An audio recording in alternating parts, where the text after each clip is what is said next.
Bienvenue sur PMD Football, débrief Atlético RB Leipzig, le débrief qui commence. On va d'abord démarrer avec les compos d'équipe. Côté Leipzig, c'est du classique avec le départ de Timo Werner. On a Dani Olmo qui a pris sa place. Dani Olmo a répondu présent et a marqué ce but. Chapeau à lui. Dans les buts, il y avait Guilacchi performant. Il y avait aussi Upamecano en défense. Le patron de la défense, il a été aussi fantastique. Au milieu, Marcel Sabitzer, c'était le patron. 4 buts, 2 passes décisives en 7 matchs de Champions League. C'est pas mal pour un milieu de terrain. Devant Poulsen et Nkunku qui ont fait une excellente saison et qui ont aussi répondu présent hier soir. Côté Leipzig, c'est une équipe à vocation très défensive comme le veut Diego Simeone avec Herrera au milieu, avec Koke et Saoul, des joueurs défensifs, très défensifs même, et qui est Lorente comme deuxième attaquant. Marcos Llorente, certes, il est rentré en deuxième période face à Liverpool et a joué comme deuxième attaquant et a marqué ses buts qui a permis à l'Atlético d'aller en quart de finale. Mais Marcos Llorente, il faut qu'on se dise la vérité, c'est un numéro 6 de formation. Hier soir, quand je l'ai vu comme deuxième attaquant, je me dis que Diego Simeone n'est pas là pour jouer au football et ça s'est vu durant la première période. Ils se sont fait manger par une équipe de RB Leipzig plus conquérant, plus présent offensivement et Leipzig n'a pas su profiter de cela avec seulement un tir cadré et avec beaucoup de centres ratés, beaucoup de centres ratés. En deuxième période, ce n'était pas le cas. Ils ont revenu avec de meilleures intentions avec ce but marqué à la 57e minute par Dani Olmo. Maintenant, dans l'expérience, il n'y avait pas photo. L'équipe de Diego Simeone a joué 2 finales de Champions League. L'équipe de Diego Simeone a joué plusieurs demi-finales de Champions League, contrairement à Leipzig qui n'a jamais joué un quart de finale de Champions League, à un club formé en 2009. Donc, expérience, il n'y avait pas photo. Maintenant, ça s'est vu durant cette première période avec la gestion des temps forts côté Leipzig qui n'a pas été très bon avec un seul tir cadré, comme je l'ai dit. Maintenant, dans la deuxième période, on a vu une équipe de Leipzig dans la gestion des temps forts et temps faibles, beaucoup plus conquérant, beaucoup plus performant avec ce but marqué à la 88e minute par Adams. C'était son deuxième match en Champions League. Ça montre à la jeunesse de cette équipe de RB Leipzig. 2 matchs en Champions League et marquer ce but en quart de finale, c'est vraiment audacieux, c'est vraiment fantastique de la part de Adams et Julian Nagelsmann qui l'a mis sur le terrain.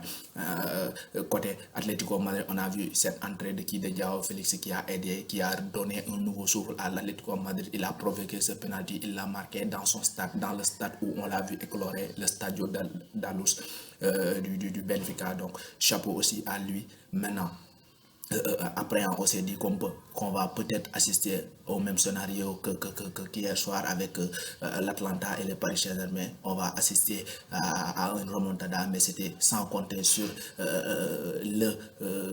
l'audace de cette équipe de Julian Nagelsmann. Ils n'ont jamais baissé le bras, contrairement à l'Atlanta. Ils n'ont pas succombé physiquement. Physiquement, ils étaient là, ils étaient présents et ils ont marqué ce but sur un centre, très bon centre d'Angelino. Angelino, je vais en parler. Pourquoi? Parce qu'Angelino, c'est un joueur de Man City. Angelino, si vous avez regardé la saison de RB Leipzig, vous dites que le mec là, il a le talent pour être titulaire dans l'équipe de Guardiola. Je me dis que Guardiola, il faut qu'il se gère et arrêter de dépenser de l'argent du n'importe quoi et aller ramener ce Angelino pour le faire jouer parce que le mec, il a été exceptionnel durant toute la saison et durant ce match de quart de finale de Champions League. Chapeau vraiment à lui. C'était un très bon match de sa part. Upamecano, je vais en reparler. Pourquoi? Parce que Upamecano, nous qui regardons la Bundesliga, nous qui regardons le RB Leipzig en Champions League l'année dernière aussi, face à Bayern, face à Dortmund chaque année, on sait que Upamecano c'est un joueur top niveau. C'est un défenseur dur sur l'homme, c'est un défenseur qui peut faire mal, c'est un défenseur qui est audacieux, qui est tenace et qui est très complet. Il peut casser les premières lignes avec sa qualité de dribble, avec sa qualité de passe. Hier, on avait l'impression qu'il jouait en numéro 6. Il a été fantastique. Upamecano, il a fait une performance taille patron et j'en ai parlé lors de mon débrief sur la rubrique Mon Mercato avec l'FC Barcelone sur les potentiels recrues que devrait aller chercher cette équipe de FC Barcelone pour remplacer un certain Gérard Piqué. Je vous avais dit de le regarder sur ce match face à l'Atlético et si vous l'avez vu, vous vous êtes rendu compte que c'est un défenseur très calme, c'est un très bon défenseur qui peut faire du bien au FC Barcelone et n'importe quelle équipe européenne du moment. Donc chapeau vraiment à Upamecano, il a été exceptionnel exceptionnel. Maintenant, durant ce match, on a assisté à pas mal de records avec cette équipe, la jeune équipe de Leipzig formée en 2009 avec ce très très jeune coach c'est Julian Nagelsmann. Nagelsmann, il a été fantastique. Nagelsmann, c'est un entraîneur audacieux. J'aime Nagelsmann, pourquoi? Parce qu'il n'a pas peur, il est audacieux et il prend des initiatives, il prend des risques dans un match, même en quart de finale de Champions League. Il a été fantastique. Nagelsmann, il a commencé à coacher à 28 ans avec cette équipe d'Hoffenheim. Si vous regardez la Bundesliga, vous vous souvenez de cette équipe d'Hoffenheim qui s'est qualifiée en Champions League. C'était grâce à qui? C'était grâce à Julian Nagelsmann. Avec Leipzig, il les a pris en 2016.